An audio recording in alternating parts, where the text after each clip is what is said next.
This week's episode was brought to you by Andrew Mock and a Haunted Arby's in Florida. Thank you, Andrew Mock and a Haunted Arby's in Florida. It's with the generous support and cursed flaps of meat like yours that our deeply embedded team of podcasters here at The Whole Rabbit keep broadcasting to you live from the spiritual battlefield of Earth, where the forces of God and his good angels are constantly fighting against the rogue Pokemon AI from a mobile game in the future, which evolved retrocausally into Satan himself from a Snorlax, who slept too long under a 5G tower, which was likely another indirect result of the housing crisis, which the news is now blaming on the latest Assassin's Creed video game. If you'd like to help us address the housing crisis or just hear the second half of this episode, then please visit www.patreon.com/thewholerabbit, where your monthly donation of just $5 will not only get you access to the extended version of this episode, oh no, you'll get the uncensored, unlimited, uninhibited, unfiltered access to our entire library of extended episodes, which stream directly to your device regardless of what government organization is secretly listening to your thoughts. But not only that, I'll send you a 5x5 high-quality vinyl sticker of our Big Bunny Baphomet cover art at no additional charge, along with secret keys to our Discord server, which is where we're hatching our plans to take over the world. Thank you very much. In this week's episode, we embark on the final phase of our conquest of Sun Tzu's Taoist manual for never losing the art of war. In the free side of the show, we discuss how terrain influenced the outcome of the Battle of Agincourt, and how Roman General Varro would have been spared the vengeance of Hannibal had he abided by Sun Tzu's advice of keeping his cool, costing 80,000 of his own troops their lives. Then we take a look at how U.S. fighter pilot John Boyd utilized Sun Tzu's advice about the rapidity of war to construct a highly deadly theory of winning battles called the OODA loop, which we explore in depth. In the extended show, we begin by discussing how to influence your own troops under different conditions, and why Sun Tzu says you should fire everybody when you take office. Finally, we discuss the supreme art of lighting the enemy on fire and the proper use of spies, which, amazingly, can be sorted into 5 elements and used accordingly. Thank you, and enjoy the show.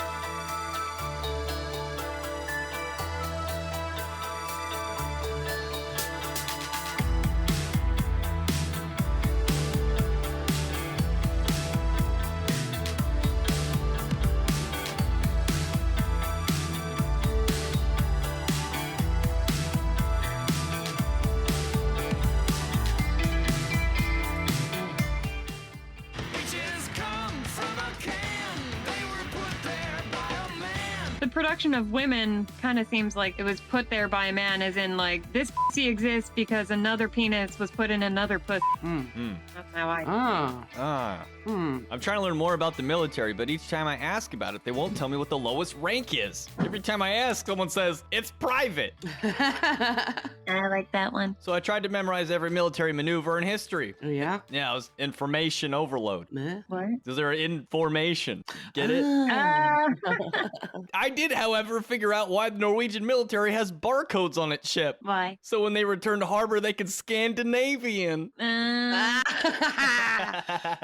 That's my favorite one. Okay, so what branch of the military accepts toddlers? What? The infantry. Oh man, I was just about to say that. Yeah, Mari, you had that one. Oh, how about this one? Why would the military use acid? Why? To neutralize the enemy base. Hello, everybody, and welcome to The Whole Rabbit, where we don't just make a few wry quips about the sacred text we've interpreted at a surface level only to pretend we're too wizened by modernity to give it any serious consideration and sound smart while hand-waving the deeper understanding of the material. Nay! We wake up early on the sunny side of the mountain, take a big sip of tea, and prepare for a long day of baffling and otherwise manipulating the enemy into delivering us victory, having read every single line in the sacred Taoist text of how to dominate foes and make a few friends along the way, because this week we're finishing our epic campaign of Sun Tzu's Art of War. I'm your host, Luke Madrid, sometimes known as Hack Rabbit. I'm joined this week by our officers in the field, the canine queen of astral artillery, Marisama. Howdy, y'all. The boots on the ground with a surround sound face pound, Malachor 5. Knocking the boots. And the sovereign of the northern reaches, Heka Astra. Hello. You know, in our time studying the art of war, we've learned a lot about how to master our foes and crush our enemies' armies as if they're an egg, dashed across the grindstone. But really, at the end of the day, it's about the friends we've made along the way. Yeah, Totally. In these sections, we learn how to spy on them, and if we choose to light them on fire, we learn the best way to go about accomplishing that. And no one will ever know we did it. What if you're a hermit that doesn't have friends to light on fire? You see, they don't need to be your real friends. They just need to think that you're their friend. In fact, today, we're going to discuss how there are 5 different types of spies, and how those 5 different types of spies can be associated with the 5 traditional elements of Taoism. That's a dog. That's He-Day. Whoa. So I want you to think about what elemental type of spy you would be. But before we arrive at that leg of the journey, we need to explore the terrain. In this case, literally. After all, the Arnivore, if nothing else, is like an ultra high stakes camping trip with somebody yelling at you the whole time. And as we shall learn, the narrative context of the yelling will depend on the geography. Chapter 10, Terrain. Sun Tzu said, "We may distinguish 6 kinds of terrain. 1. Accessible ground. 2. Entangling ground. 3. Temporizing ground. 4. Narrow passes. 5. Precipitous heights. 6. Positions at great distance from the enemy. Ground which can be freely traversed by both sides is called accessible." That seems fairly straightforward. With regard to ground of this nature, be before the enemy in occupying the raised and sunny spots, and carefully guard your line of supplies. Then you will be able to fight with advantage. So once again, make sure you occupy the high ground, and for God's sake, keep an eye on the wagon of jerky and trail mix with salted cashews and chocolate chips. We learned in the previous chapter, when the cheese sticks run out, so does the will to fight. And if you can't eat cheese, resort to cannibalism. Wait, what? I mean, you have to eat the native villagers first, because you gotta forage on the enemy. So barbecue your foes before you barbecue your friend. 4. Ground which can be abandoned, but is hard to reoccupy, is called entangling. You know, that's how parking works in Long Beach. You can always leave your spot, but you're never really sure if you're gonna be able to park next to your apartment ever again. It also reminds me of the area right in front of a mosh pit and also in front of the stage where you're like up against the barrier, you know, balls to the wall, as they say. You know, you better hope you don't have to go pee or need to go get a drink and cross the pit to the bar in the back of the building, because then getting back there is extremely difficult and people have already moved in on your position. Yeah, you're on entangling ground. You can always take a trusty pit diaper with you, though. Oh, that's bizarre. That's what the astronauts do. Also, you can use the big tough dude in the pit to like launch you into the crowd in the front if you want to be a dickhead, and you can just like break your way through their lines and get your spot back that way. You think anyone's ever studied the art of war to make better mosh pits? Oh, absolutely. It is very like warfare. You know, some people's tactic, a greasy dude, metalhead, will just grind on you. On your ass, you know, he'll just be like rubbing up all over you until you move, because it's kind of weird. Oh, that does work. It fucking works. All right, so entangling ground. From a position of this sort, if the enemy is unprepared, you may sally forth and defeat him. But if the enemy is prepared for your coming, you will fail to defeat him. Then, return being impossible, disaster will ensue. Now, I can think of one particularly colorful example of this principle in action, and it pairs well with the advice we heard about salt marshes in the last episode. I'm not sure if they were salty before the battle, but I'm pretty sure they were salty afterward. The example I have in mind is the Battle of Agincourt, fought on October 25th, 1415, and stands as one of history's most dramatic upsets, a muddy testament to Sun Tzu's strategic foresight during the 100 Years' War. Here, we have King Henry V of England, commanding a weary force of 6,000 to 9,000, mostly longbowmen with a smattering of men-at-arms, found himself cornered in northern France after a grueling march from Harfleur, his troops ravaged by dysentery and hunger. So hungry, but still pooping themselves. Facing him was a French army of 12,000 to 20,000, led by Constable Charles d'Ambert. I think we learned how to pronounce that once before. Brimming with armored knights and levied infantry, eager to crush their English upstart rivals attempting to lay claim to their precious throne. The battlefield near modern Agincourt was a soldier's nightmare. A narrow, rain-soaked strip of freshly plowed land, hemmed in by dense woods, turning into a quagmire under the October drizzle. Henry, low on options, seized the terrain's choke point, planted his archers behind stakes to blunt cavalry charges. Meanwhile, the overconfident French, disorganized despite their swollen numbers, banked on sheer might. When the clash came, the French knights charged headlong into the mire, only to be shredded by relentless longbow volleys. Thousands of bodkin arrows piercing armor and horse flesh alike. The narrow fields funneled their advance into chaos. Mud-caked nobles drowned under their own weight, and panicked rear flanks trampled the fallen, unable to retreat. By the day's end, France lost 6 to 10,000 men, including d'Ambert himself and scores of other nobility, with equally funny names. Meanwhile, Henry's casualties barely topped 4 to 600. This doomed retreat, fueled by French hubris, English grit, and a swampy trap, secured Henry's path to Calais and a legacy which became cemented in Shakespearean lore, proving Sun Tzu's axiom, you better win the battle if retreat is not possible. In context to the 100 Years' War, the French with their plate armor versus the English longbow, which is extremely legendary for this period of time. You know, the French think they can fucking walk right up to a bow, man, you know, and not get hurt because they're in plate armor. But these freaking bows, they push the limits of what a human can do with that idea of a bent stick with a string talk to it. It can penetrate through Damascus plate armor. Like, whoa. And the thing about the longbow is that you need the position. They're gonna have to move and replan everything. The longbow just doesn't work when you don't have the position set up. So you need to get them out of there before you send in your plate armor troops. And had King Henry not positioned his archers well ahead of time, who knows? The French might have won. That'd be first. Oh, savage. Why did the French put rear view mirrors on their tanks? Why? So they could see the front lines. And also the price tag of the tariffs.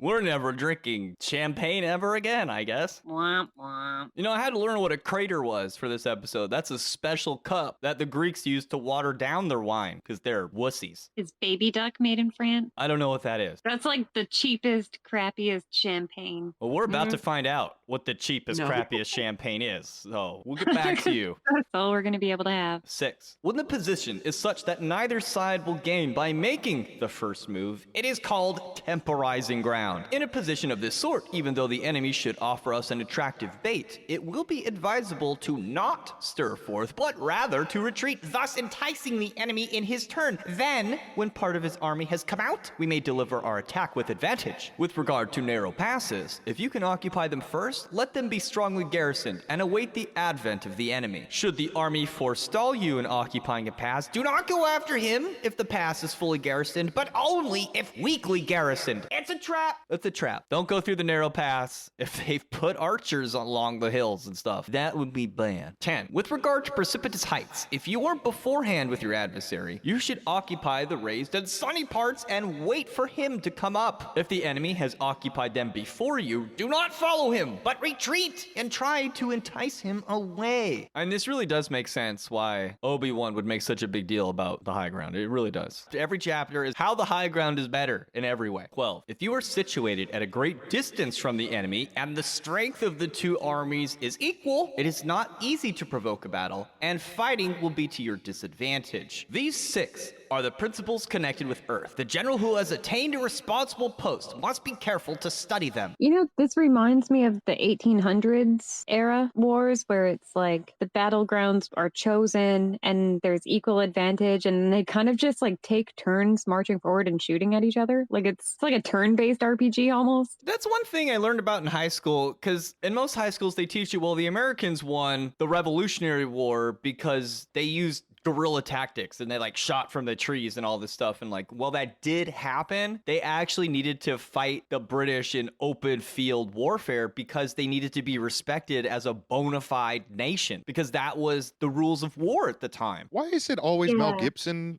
going up against the English?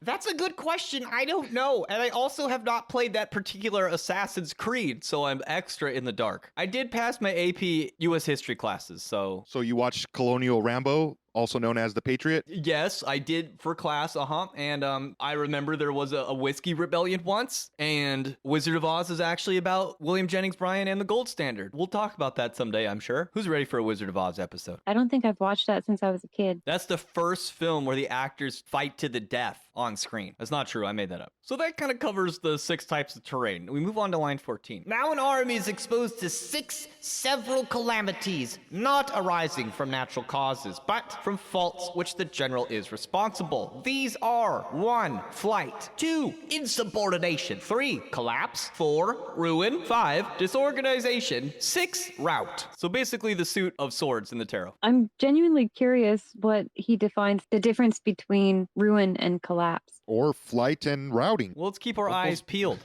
Other conditions being equal, if one force is hurled against another 10 times its size, the result will be the flight of the former. When the common soldiers are too strong and their officers too weak, the result is insubordination. When the officers are too strong and the common soldiers too weak, the result is collapse. So collapse is, I guess, when the soldiers are not listening. They're just doing whatever they want. So collapse leads to ruin, I suppose. I would think ruin is when the folks start dying, right? Let's keep going. Yeah. When the higher officers are angry and insubordinate, and on meeting the enemy give battle on their own account from a feeling of resentment before the commander-in-chief can tell whether or not he's in a position to fight, the result is ruin. Yep, that makes sense. This one seems oddly specific, doesn't it? And I looked around for an example from history that matches it. Now, one example of this comes from the autumn of 216 BCE during the Second Punic War. The Roman army under consuls Lucius Aemilius Paulus and Gaius Terentius Varro were encamped near Cannae in southern Italy and poised to confront Hannibal's Carthaginian forces. This is like that Roman slave who single-handedly raised forces against the Romans and almost whooped their butts. Oh, yeah. Well, this is how he did it. Varro was born a pleb, and he was hot-tempered. In fact, he was irritated by Paulus's cautious strategy of delaying battle so he could assess Hannibal's depleted numbers. And fueled by resentment at his co-consul's restraint, also likely inflamed by the Senate's prior losses, seized command of his assigned day on August the 2nd and marched 80,000 Roman soldiers into the open plain without Paulus's consent or of any clue that he was walking right into the enemy's trap. Hannibal, ever the tactician, had lured Varro with a feigned weak center. As Roman legions pressed forward in a fury eager to avenge past defeats, the Carthaginian wings, staffed with Numidian cavalry and disciplined infantry, enveloped them in a double encirclement, unseen until the dust cleared to reveal their utter doom. Paulus, powerless to halt the impulsive assault, watched as the Roman army, fractured by Varro's capriciousness, utterly collapsed, resulting in 50,000 slain. The rest either scattered or captured. If only Varro had studied Sun Tzu, he would have known insubordination born of anger, unchecked by strategic oversight, could never bring victory, but only assure his ruin. A poignant parallel to the Russ' reckless charge at Kalka, where they got smushed by the Mongols. Well, they feasted. In this case, he shouldn't have made the call. You got too emo. You can't be emo if you're a general. So 18. When the general is weak and without authority, when his orders are not clear and distinct, when there are no fixed duties assigned to officers and men, and the ranks are formed in a slovenly, haphazard manner, the result is utter disorganization. Man, I feel like this can also be taken as commentary on your mental state. If you are not clear and distinct, you don't have organization to yourself or your life. It's just, you're scatterbrained, you don't get stuff done. Yeah, stress actually makes your frontal lobe, your logic processes, not work right. So if you're not in the right mind, so it's really important to stay not unstressed, but know how to manage that, manage your own emotions, because it can leak out into other things you're doing in this regard. Yeah, and the general is your conscious awareness and your ability to conduct yourself and have discipline. Yeah, your executive function, I guess. Well, we are edging into very boomer Jordan Peterson territory, but, isn't a messy room a reflection of a messy mind? Yes. Make your damn bed. Clean your room. I mean, witches have brooms for a reason. You notice how different the room feels after you sweep it out? Mm-hmm. Well, we learned in the last episode that if your camp is messed up, that's a sign that you're weak. You don't want to be weak, do you? You didn't join the military just to be weak. Did you? No, you joined to win. I think people can tell too, because even if you conduct yourself in an orderly fashion outside of your house, it's kind of that your house is messy as hell at home. And I think to some degree, people can pick up on that. You can kind of just tell if someone has a room full of rotten cup of noodles with maggots growing in their bed, and they've been cooking on a hot plate in their bathroom, and there's empty tubes of soy chorizo at the bottom with the dirty socks. Sounds like you've been there and done that. It's called rotting. It's the coolest thing. In China. No, they do it here too. Yeah, rot core is pretty strong. Really? Oh, man. I know in China right now, the whole let it rot movement with the youth is getting pretty bad. Being a punk rocker, it kind of comes hand in hand with the scene. It's crust, right? That's part you to be a punk, you have to have crust. Well, I mean, the Sex Pistols said, they wore clothes that didn't fit them and had holes in it because they were poor. For them, it wasn't some aesthetic. It was their life. I wear clothing like that for the same reason, in fact. I think like the punk rock attitude is like, well, I know it's up, but I'm gonna own it. And like that's where you get the confidence from, because you're just like, no, whatever, I'm gonna own it. I don't know if that works for an army though. Doesn't the word punk technically mean somebody who humps an older man? What? Does it? I have Google no it. fucking clue. What? Really? A worthless I thought that was person? buggery, is like anal sex. Oh, okay. Between the I'm not 16th and 18th centuries, punk was a common coarse synonym for a prostitute. See? A young male hustler, a gangster, a hoodlum, or a ruffian. Puts balls in his mouth for money. Prostitute, harlot, strumpet. Strumpet. I love it. Lady of the night. Apparently, it also can mean rotten wood used as tinder. Oh, yeah, I see that one. Some punk ass wood. So basically something worthless. That's where the meaning we're used to comes from. So rotten wood apparently is useless. And you know, punk is sort of anti-war in and of itself. Maybe this is why. 19. When in general, unable to estimate the enemy's strength, allows an inferior force, punks, to engage a larger one, or hurls a weak detachment against a powerful one, and neglects to place picked soldiers in the front rank, the result must be rout. Eat the rich. So a rout is like, run away! French punks. 20. There are 6 ways of courting defeat, which must be carefully noted by the general who has attained a responsible post. The natural formation of the country is the soldier's best ally, but a power of estimating the adversary, of controlling the forces of victory, and of shrewdly calculating difficulties, dangers, and distances constitutes the test of a great general. This is like that meme with the lady doing math in her head. You know, over and over again, it reminds me of how AI could be used as a weapon on the battlefield. Like, it sounds kind of cheesy at first, but not really. Not when there's all these numbers and advantages and disadvantages flying around. Like, you would just have to program it and feed it enough data, teach it Sun Tzu, and then next thing you know, your AI is running your war for you. Let's not give anyone any ideas. Not that they don't have them already. They're already doing it. Would you like to play a game? So, yeah, that kind of alludes to game theory a little bit. It's like, so we have to teach the AI how to do battle and give us advice for battle because the enemy's doing it. And then the enemy's like, well, now they're using it. So we got to go even further with it and be more brutal. That's why game theory sucks in this context where like global politics are involved, because you're assuming that the enemy is going to do something. So you try to make a preemptive tactic. Right. So it gets escalated. Yeah. I mean, I know we're not supposed to talk about this shit, but like where the Wu flu came from, the only reason these labs exist is because they figured, okay, well, we used chemical warfare the middle of the last century up until the end of the century. And now we have bio warfare. And it's not just like poisons and stuff like Agent Orange and stuff like that. Now we're weaponizing like living organisms. And so part of the gain of function research is to actually tailor like a living species of virus or bacteria in order to target a specific group of people. So then you ask people like, well, why are you investing in gain of function? Why are you doing this if people have ethical questions about it? It's like, well, the other guy's probably doing it, so we need to do it too, is the excuse that's given. I mean, even with like chemical warfare. It's the inherent sin of technological advancement, really. Yeah. And it's kind of what got us into the Cold War. It never stops, I think.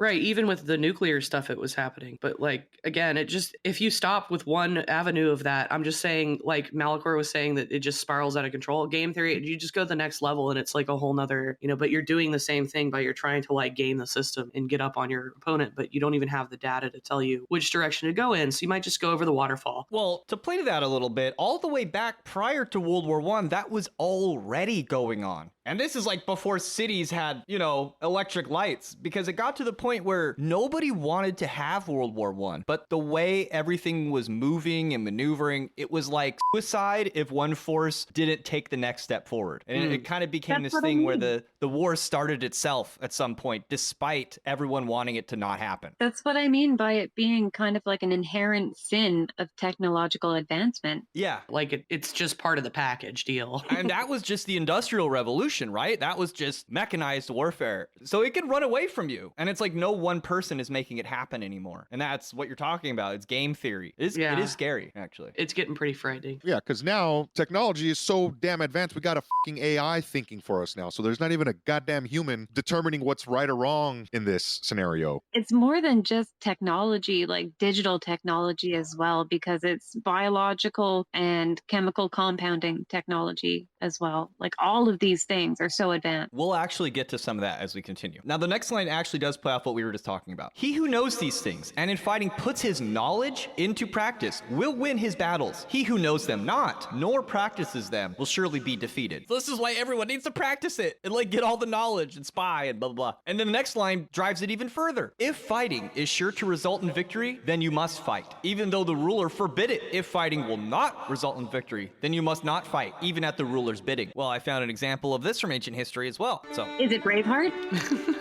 This happens in Braveheart. in the winter of 1204, during the tumultuous rise of the Mongol Empire, Temujin, soon to be Genghis Khan, faced a critical juncture against his former ally, Jamukha, near the Onan River in eastern Mongolia. It was here the calculus of battle did not agree with the orders of Temujin's sovereign. Jamukha, once Temujin's sworn brother, had rallied a coalition of Mongol tribes, outnumbering Temujin's forces, and was preparing for a mighty assault, bolstered by their shaman's prophecy of divine favor. So Jamukha's like, we're gonna win. The shaman said, I'm gonna win.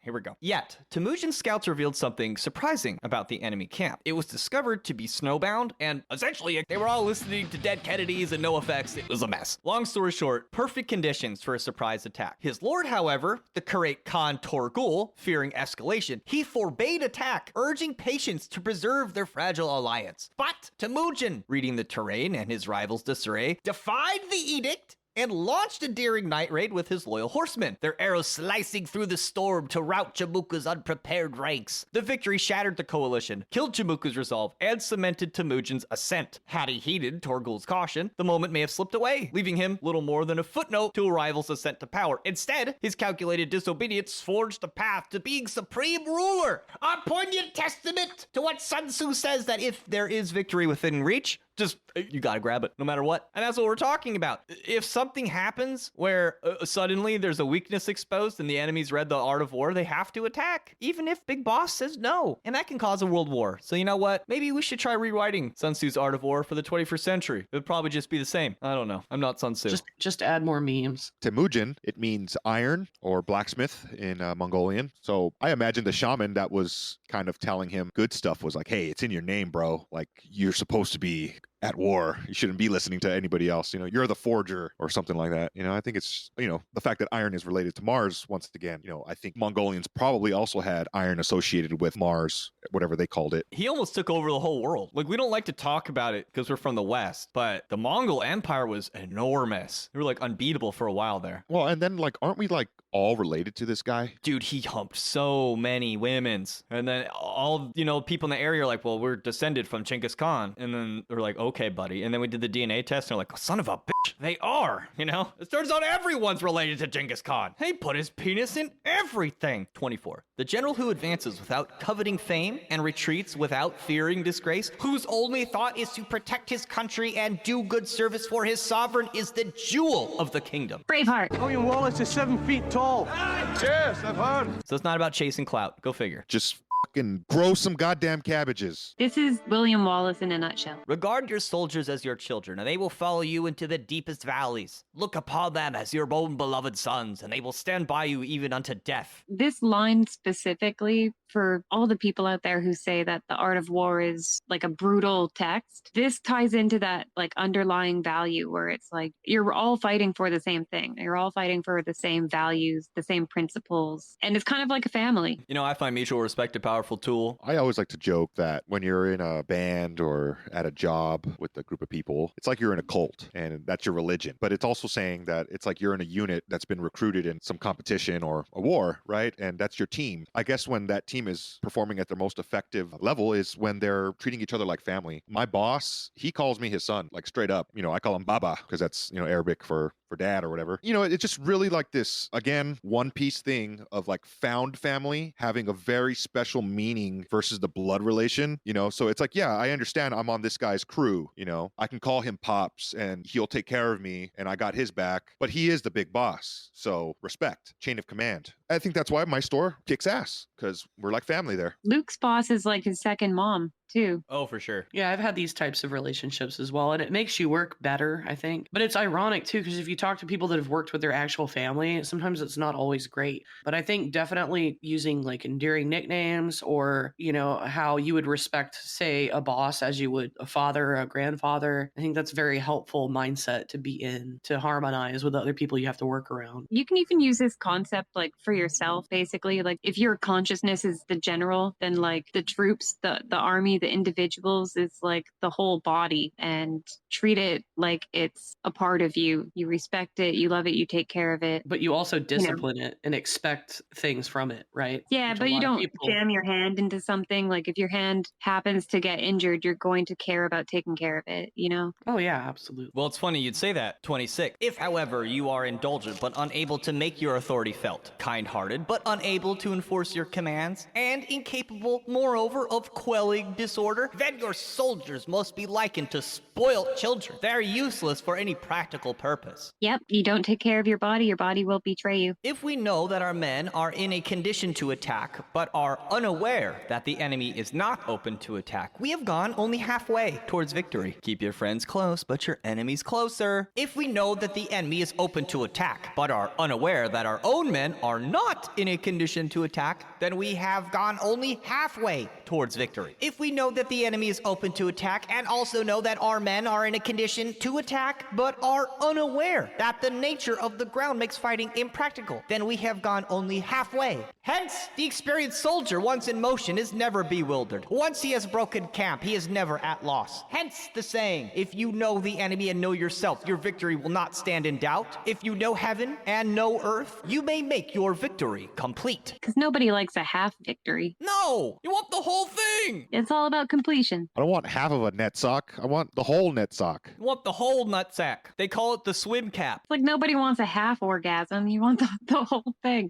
You don't want to half finish a project. You want to finish the whole thing. You don't want the half rabbit, you want the whole rabbit. I was about to Yes. say that. Yeah, I was gonna say you don't get the small, crappy rabbit's foot from an overpriced arcade that you traded in 500 tickets and 10 hours of work for. You get the whole rabbit here. Yeah. I'm fairly certain the algorithm thinks that we're selling rabbits or we're a cooking channel. I mean, we kind of do cook. Just saying.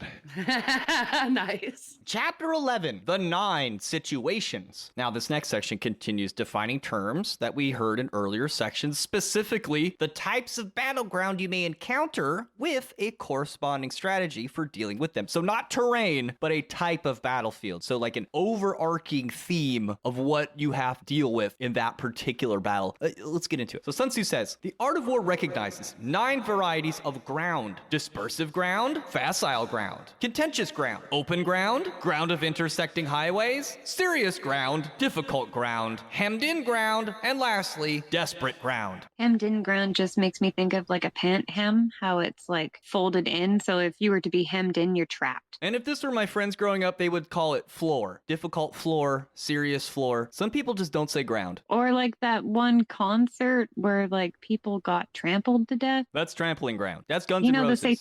that satanic concert. The Oh, Juice that's WRLD? right. We're boomers. There's that new way to get trampled at live shows. It's not. I can't remember the name of the artist. It's like Diet Tyler, the Creator. It's like, Yeah, that guy. What's his name? It's Exactly. a psyop. Andre- They Eric Andre? Anyway. no. That is hemmed in ground. all right, so let's break it down. What are all these 9 types of ground? Number 2, when a chieftain is fighting in his own territory, it is dispersive ground. All right, now I was curious what Sun Tzu meant. Like, what does he mean, dispersive? Well, the Chinese word used in the original text is san di, which means to scatter. And so this might seem at first like you want to scatter the enemy because they're like on your turf. But what he actually means is your own troops, because when you're surrounded by friendly territory and modes of escape, your own soldiers are more likely to run away. So that's why it's called dispersive ground. When he has penetrated into hostile territory, but to no great distance, it is facile ground. So this is like just the tip ground. And this idea is similar to the last one. The Chinese term being used is king di, and means light, easy, slight, or nimble ground. Some commentators indicate it means that your troops, once again, will find it easy to run away back to their own territory of safety. I can't help but just think of Big Boss, and I think this is why he gets mercenaries once again, because they kind of don't have a home. They're like supposed to always be fighting just for money or something. Like they're kind of always in the shit. Yeah, that's what they all can do. It's kind of crazy. Ground, the possession of which imparts great advantage to either side, is contentious ground. That makes sense because you're contending for it. It's like you both want it. Okay. Ground on which each side has liberty of movement is open ground. Ground which forms the key to 3 contiguous states, so that he who occupies it first has the most of the empire at his command, is a ground of intersecting highways. So like the Panama Canal. When an army has penetrated into the heart of a hostile country, leaving a number of fortified cities in its rear, it is serious ground. Meaning you're seriously gonna die if you try and retreat. Mountain forests, rugged steppes, marshes and fens, all country that is hard to traverse. This is difficult ground, also known as complaining ground. Back in middle job, we used to call that the death march. 9. Ground which is reached through narrow gorges, and from which we can only retire by tortuous paths, so that a small number of the enemy would suffice to crush a large body of our men. This is hemmed-in ground. Long story short, when you're hemmed in, you're forced to funnel through areas where the enemy has the potential to kill you in mass. Like, they don't even need that many people to do it. So, like, that's the gates of Thermopylae, 300. That's hemmed-in ground. It's that concert, I'm telling you. Well, that's actually the concert on the way out, because everyone's trying to funnel through and get out. Because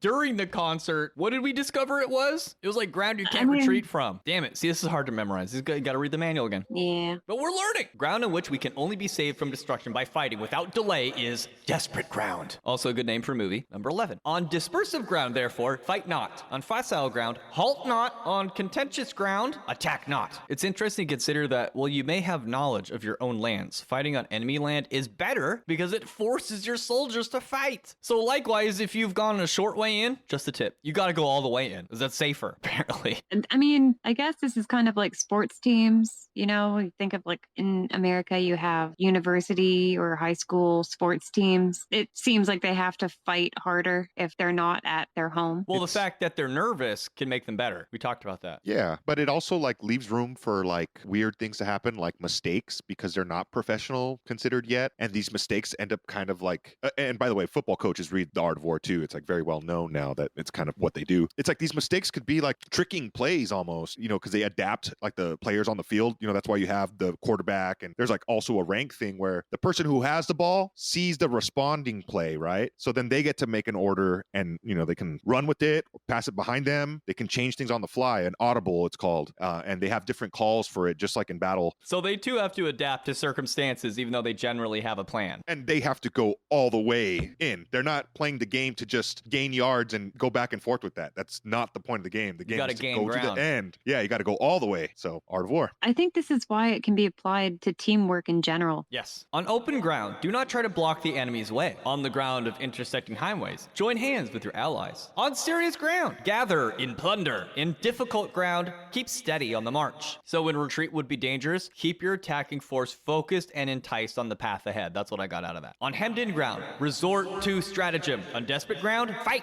Because if you have to fight, you better fight. Read Crowley. Those who were called skillful leaders of old knew how to drive a wedge between the enemy's front and rear, to prevent cooperation between his large and small divisions, to hinder the good troops from rescuing the bad, the officers from rallying their men. When the enemy's men were united, they managed to keep them in disorder. When it was to their advantage, they made a forward move. When otherwise, they stopped still. If asked how to cope with a great host of the enemy in orderly array, and on the point of marching to the attack, I should say, begin by seizing something which your opponent holds dear. Then he will be amenable to your will. This is the ancient Chinese version of kick them in the nuts and the head will follow. I think Eric Cartman may have said that first. This is the seizing of York in Braveheart. You can tell we watched Braveheart recently. Freedom! This next one's pretty important. 19. Rapidity is the essence of war. Take advantage of the enemy's unreadiness. Make your way by unexpected routes and attack unguarded spots. Rapidity is the essence of war. Invokes a modern-day military concept that I know of called the OODA loop, which was developed by a U.S. fighter pilot, John Boyd. Sounds like a crazy roller coaster. It does. And it kind of is. John Boyd, born in 1927 in Erie, Pennsylvania, was a maverick thinker and shaped by his experiences as a Korean War fighter pilot and later as an instructor at the fighter weapons school. Think like Top Gun, but like real life, you know, the pilot school. It's super cool. Now, while he was flying F-86 Sabres, Boyd noticed something curious. Despite the Soviet MiG-15's superior speed and climb rate, American pilots consistently won dogfights. But why? Turns out, the trick was that the F-86 had a bubble canopy for better visibility and was equipped with hydraulic controls for quicker maneuvers. Boyd realized it wasn't just hardware, it was decision speed. US pilots could see, react, and adjust faster. This sparked his obsession with agility over brute strength. After Korea, Boyd co-developed the Energy Maneuverability Theory, EM theory, which he developed in the 1960s with mathematician Thomas Christie, quantifying aircraft performance in terms of energy states. This work influenced the design of the F-15 Eagle and F-16 Falcon, light, agile fighters built for rapid response. But Boyd's mind went beyond planes. He asked, what if the pilot's mind could be the ultimate weapon? By the 1970s, retired from flying but deep into military theory, Boyd devoured history and even philosophy. The likes of Sun Tzu was not excluded, along with Clausewitz and even Heisenberg for his uncertainty principle. He distilled his ideas into a briefing called Patterns of Conflict, which was delivered countless times to the Pentagon brass and beyond. This is where the OODA loop first appeared, albeit as a sketch on a napkin, only later as a formal model. Although Boyd never published a book, his legacy spread through marathon lectures, sometimes 14 hours long, my kind of guy, and acolytes like strategist Pierre Spray absorbed his teachings. He died in 1997, but his loop lived on. So, I present to you the OODA loop, breaking it down, what does it do, etc. Now, each step of the OODA loop is a gear in the machine of rapidity. I'm a sick I like a quick. That's what Sun Tzu is talking about. First, number one, observe. So you need to gather raw data from the environment. In a dogfight, you got to spot the enemy's position, speed, intent. On the battlefield, it's terrain, troop movements, weather, all the stuff. You have to observe and take in information. This is what Sun Tzu says about know yourself and know the enemy, right? Two, orient. You got to process that data through your lens, experience, culture, training, intuition. And this is the hardest step. This is what Boyd called the big squeeze, where you synthesize the info under pressure. And a pilot orients by gauging if the enemy's turn is a feint or if he's like actually has to hit him, you know, like you basically have to take all the information and make sense of it very quickly. And that's where AI can help us, right? And this leads to number three, decide. You have to pick a course of action. And so you can't overthink it. Speed matters, but you have to pick accurately. And so Sun Tzu says quickness is the essence of war. This is what he means. This is, the blowing up of the Death Star, the trench run. Absolutely. The fourth step, of course, is to act. You have to execute the decision. And then what happens? The loop starts over again. Observe, orient, decide, act. And the whole idea is whoever goes through the loop quicker wins the battle. That's how John Boyd presented it. The genius of it, it's not linear. It's a feedback loop. You're constantly updating, adapting, accelerating faster and faster and faster. Boyd argued that the faster you cycle through the OODA loop at a higher tempo, you create a friction and you disorient the rhythm of the enemy loop, which will cause it to cascade. And then that's why the attacking force is like a force rolling logs down hills, like once you've got your OODA loop spinning faster than the enemy, there's nothing they can do. Once again, this is why AI can be turned into the ultimate military weapon, because it's you need something to take all that data and turn it into something useful very quickly, so it can help on the second step. Really though, the human being the decider and the actor is where it's at. Really, AI is mostly there just to orient. OODA loop the loop. AI turns the OODA loop into a chainsaw. Now, I don't want to go on a ramble about another franchise that I'm very passionate about, but in Star Trek, I think this last point that Sun Tzu's getting at is absolutely showcased with the Picard maneuver. And it's Picard, a human, thought of without going into too much detail, of course, use a little bit of warp speed to make it look like you're coming at the enemy from one direction, but then split second, jump out of warp speed and attack them from the side or from, a different direction, so that their sensors for a moment or two see your ship in two places at once and they don't know what to do with the targeting systems don't know which one is the real one. So it's kind of a gamble, but it's one of those kind of wild card plays that is part of the unpredictability of the battlefield. And Picard's OODA wheel was spinning faster than the Ferengi ship. The following are the principles to be observed by an invading force. The further you penetrate into a country, the greater will be the solidarity of your troops, and thus the defenders will not prevail against you. Make forays into fertile country in order to supply your army with food. You guys steal the Roblox TNT flavored Pringles and Prime energy drinks for yourself! Don't let the enemy have all the cool snacks. Carefully study the well-being of your men, and do not overtax them. Concentrate your energy and hoard your strength. Keep your army continually on the move, and devise unfathomable plans. Can you guys think of some unfathomable plans? How about flying UFOs over New Jersey? What if you attack the enemy's chickens? What if you turned off their internet? Unfathomable plans. One good example of this is being used in real-life war, once again, comes from the Allies during World War II.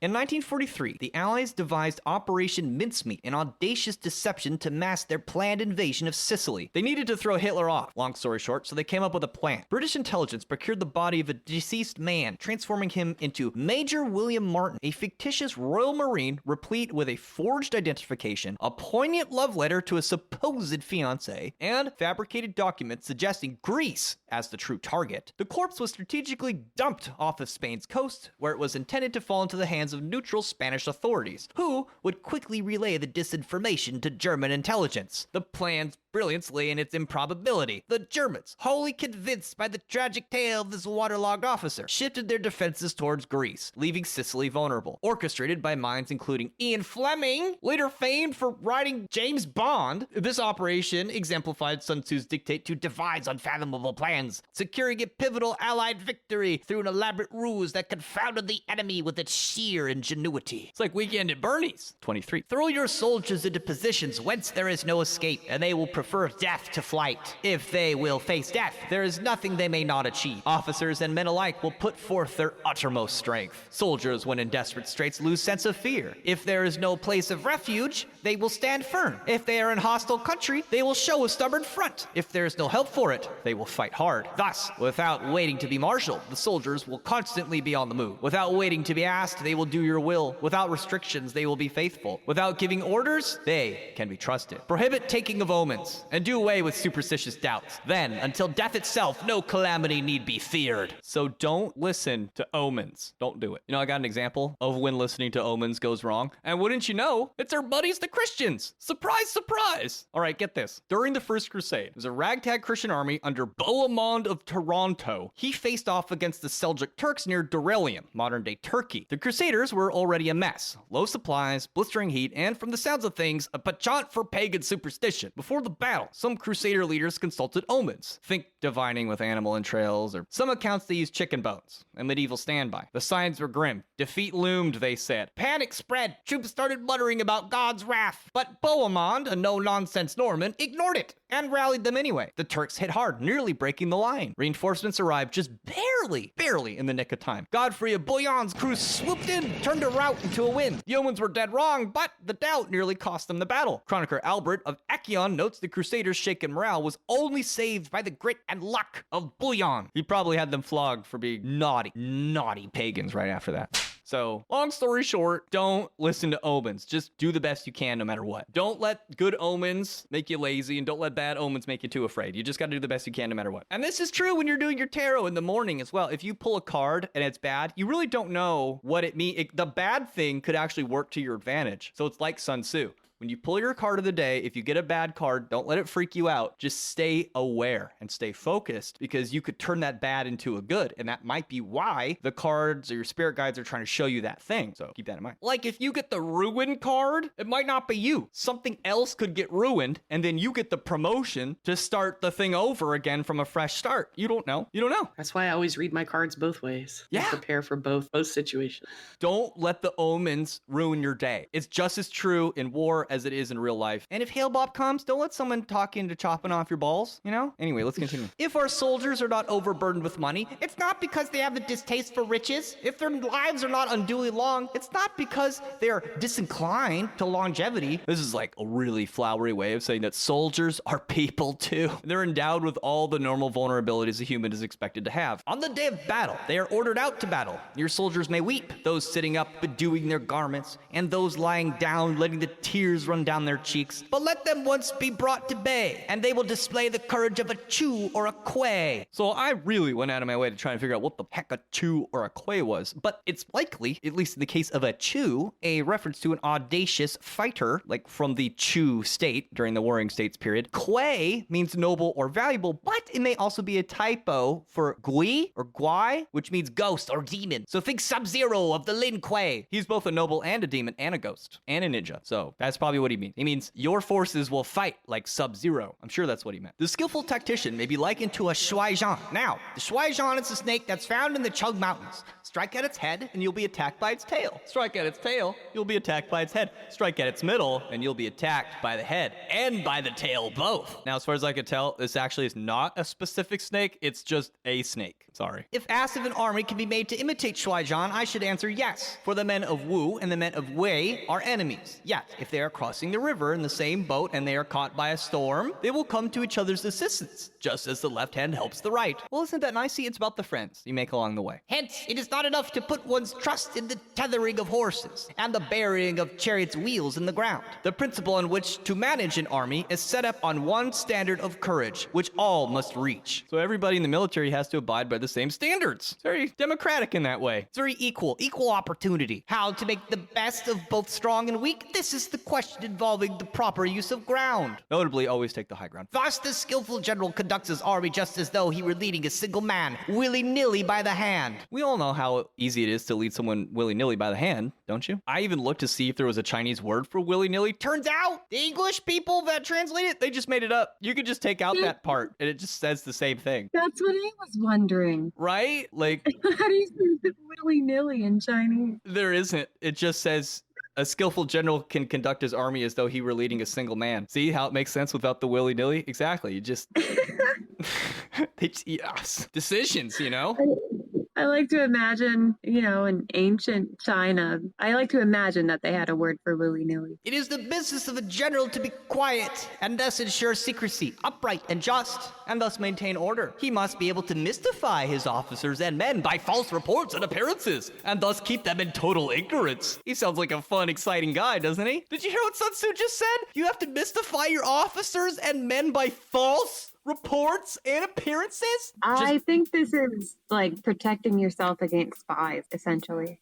Just as I was reading that, I heard an alien transmission in my brain. It says, Congressional UAP disclosure. I don't want to believe it, though. It's all in the egg, okay? 37. By altering his arrangements and changing his plans, he keeps the enemy without definite knowledge. By shifting his camp and taking circuitous routes, he prevents the enemy from anticipating his purpose. So that's what the wandering 40 years in the desert was all about. Gotta keep those goddamn Canaanites guessing. At the critical moment, the leader of the army acts like one who has climbed up a height and then kicks away the ladder behind him. He who carries his men deep into hostile territory before he shows his hand. Climbing up a ladder and kicking it away is a lot like how, if you'd like to hear the rest of this episode, where we talk about the other types of ground you may encounter, but most especially the secret art of how to light the enemy camp on fire, and best of all, how to manage a super duper secret network of spies, then you'll have to visit www.patreon.com/thewholerabbit, where your monthly donation of just $5 will not only get you this extended episode, you'll get every single one of our episodes going back almost 6 years now. Almost. You'll get the secret keys to our Discord server as well, where you can hang out with some of the friends and listeners and hosts of the show and guests of the show we've accumulated over these 6 years. And not only that, I'll send you a 5x5 Big Bunny Baphomet sticker for cover art that's very waterproof and will likely survive the coming galactic catastrophe, so that the aliens will know what your favorite podcast was. And I think that's important because we all have a legacy in life. Mine was to scream at you about weird stuff. And so we hope to see you there. Thank you, everybody. Eat carrots and shoot lasers. Pew, pew, pew.